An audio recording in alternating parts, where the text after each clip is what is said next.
программе детского центра «Развивайка» есть то, чему однозначно могут научить далеко не в каждой школе. В команде 3 педагогов. Обучение среди деток от 4 до 10 лет они проводят по ментальной арифметике, скорочтению, каллиграфии, английскому языку, а еще готовят малышей к 1 классу, а ребят постарше – ко всероссийским проверочным работам. Инициатива открыть такое учреждение принадлежит Ячменевой Анжеле. Учителю со стажем 34 года идея пришла, можно сказать, спонтанно. Внучка пошла в 1 класс.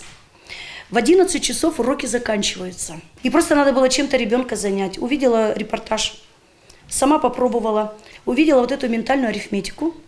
Попросила мужа из старых советских счет сделать мне китайский абакус. И попробовала. Сначала попробовала сама. Потом попробовала на внучке. Вот.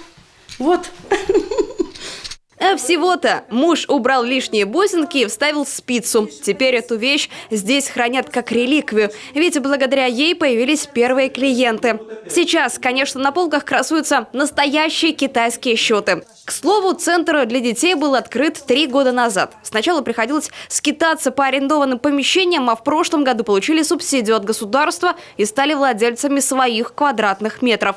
Всего от затрат Анжели Ячменевой возместили 85%. Сумма получилась немаленькая. Такая мера поддержки оказывается социальным предпринимателям в моногородах. Теперь «Развивайка» как доказательство того, что можно получить помощь от государства, заниматься любимым делом и зарабатывать. Эта поддержка, она существенна, до 1,5 миллиона рублей. Она позволяет индивидуальному предпринимателю открыть свое дело, потратить деньги на закупку оборудования, на обустройство. И поэтому для них эта поддержка очень большая. Вот это предприятие «Развивайка», которое у нас первое создало здесь все это, вот уже сюда все у нас ездят, смотрят. С ноября в Центре времяпрепровождения детей появится новое направление – робототехника.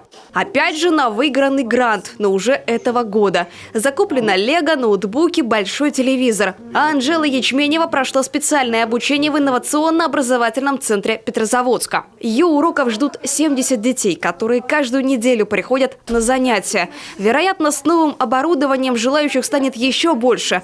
На наш вопрос, ждали ли такого ажиотажа в поселке, когда дело только начинали, предприниматель отвечает без доли сомнения.